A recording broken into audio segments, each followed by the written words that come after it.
ನೋಡಿ ಎಲ್ಲ ಒಂದೇ ತಟ್ಟಲಿದೆ. ರಾಗಿ ಮುದ್ದೆ, ಮಟನ್ ಫ್ರೈ, ನಾಟಿ ಮಟನ್ ಸಾರು, ಪುದೀನ ಚಿಕನ್ನು, ಆಮೇಲೆ ಮೊಟ್ಟೆ ಫ್ರೈ. ಅದ್ಭುತ.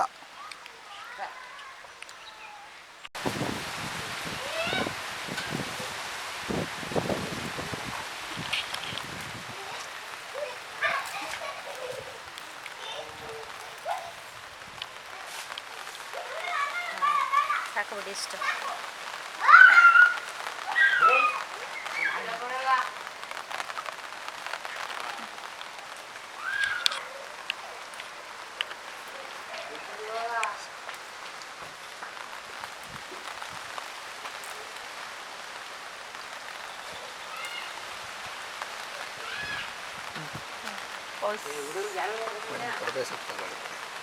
ಕರಿಬೇವು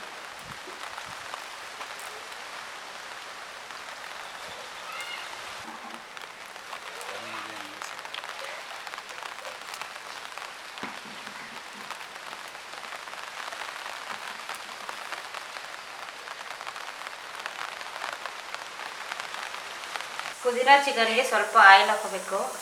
ಮಸಾಲೆನ ಸ್ವಲ್ಪ ಫ್ರೈ ಮಾಡ್ಕೊಳ್ಳೋದಕ್ಕೆ ಸ್ವಲ್ಪ ಆಯಿಲು ಮತ್ತು ಏನು ಮಸಾಲೆ ಐಟಮ್ ತೊಗೊಂಡಿದ್ದೀವಿ ಅದನ್ನು ಲೈಟಾಗಿ ಫ್ರೈ ಮಾಡ್ಕೋಬೇಕು.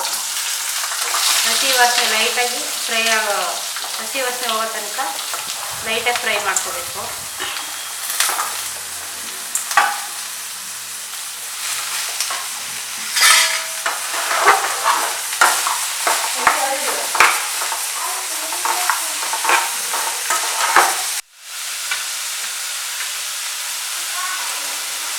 ಫ್ರೆಶ್ಶಾಗಿ ಇಟ್ಕೊಂಡಿರೋದು ಪುದೀನ ಮತ್ತು ಕೊತ್ತಂಬರಿ ಸೊಪ್ಪನ್ನ ಆ್ಯಡ್ ಮಾಡ್ತಾಯಿದ್ದೀವಿ.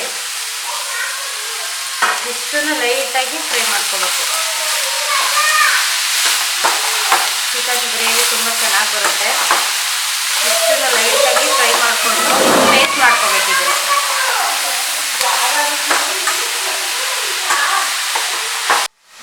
ಸ್ಟಿಮ್ಮಲ್ಲಿ ಇಟ್ಕೊಂಡು ಇದು ಮಸಾಲೆ ಫ್ರೈ ಮಾಡ್ಕೊಂಡಿರೋ ಮಸಾಲೆನ ನಾವು ಪೇಸ್ಟ್ ಮಾಡೋದಕ್ಕೆ ರೆಡಿ ಮಾಡ್ಕೊತಾ ಇದ್ದೀವಿ.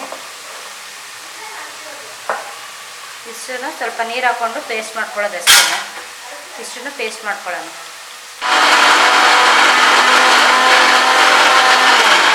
ಈಗ ಆನಿಯನ್ ಫ್ರೈ ಆಗಿದೆ.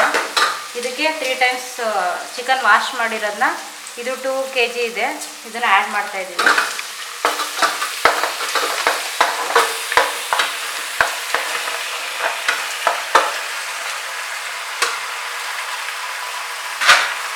ಇದಿಷ್ಟು ಚೆನ್ನಾಗಿ ಫ್ರೈ ಆಗಬೇಕು ಆಯಿಲಲ್ಲಿ.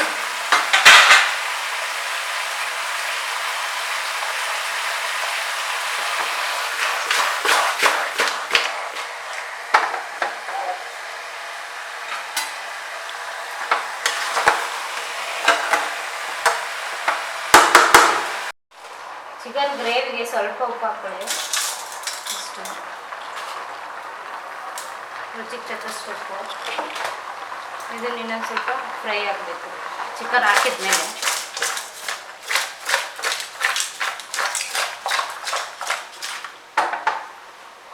ನೆಕ್ಸ್ಟ್ ಇದಕ್ಕೆ ಮಸಾಲೆ ಆ್ಯಡ್ ಮಾಡ್ತಾಯಿದ್ದೀವಿ. ರುಬ್ಬಿರೋಂತಹ ಮಸಾಲೆ, ಪುದೀನ, ಚಿಕನ್,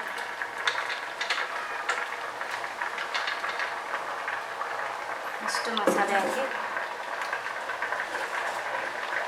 ನಿಮಗೆ ಗ್ರೇವಿ ಟೈಪ್ ಬೇಕು ಅಂದರೆ ನೀರು ಹಾಕಿ ಸ್ವಲ್ಪ ನೀರು ಥರ ಮಾಡ್ಬೋದು. ಇಲ್ಲಾಂದರೆ ನನಗೆ ಗಟ್ಟಿ ಬೇಕು ಅಂದರೆ ಹಾಗೆ ಬರೀ ಮಸಾಲೆನೇ ಫ್ರೈ ಮಾಡ್ಕೊಳ್ಳಿ.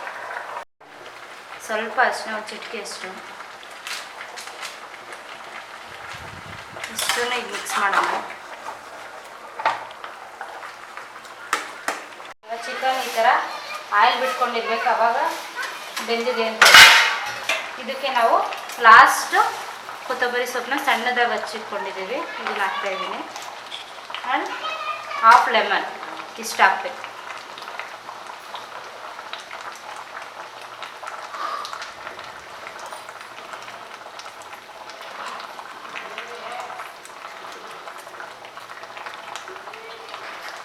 ಒಂದ್ಸಲ ಈಗ ಲಿಡ್ ಆಫ್ ಮಾಡ್ತಾಯಿದ್ದೀವಿ ಗ್ಯಾಸ್ನ.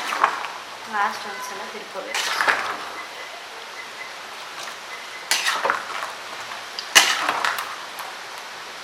ಒಳ್ಳೆ ಜ್ಯೂಸಿ ಥರ ಬೆಂದಿದೆ.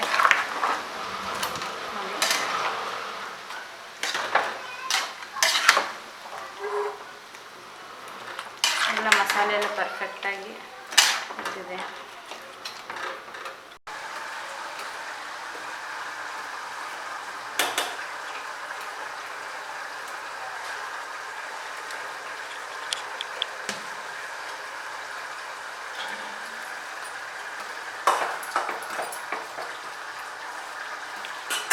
ನೋಡಿ ಎಲ್ಲ ಒಂದೇ ತಟ್ಟಲಿದೆ. ರಾಗಿ ಮುದ್ದೆ, ಮಟನ್ ಫ್ರೈ, ನಾಟಿ ಮಟನ್ ಸಾರು, ಪುದೀನ ಚಿಕನ್ನು, ಆಮೇಲೆ ಮೊಟ್ಟೆ ಫ್ರೈ. ಅದ್ಭುತ.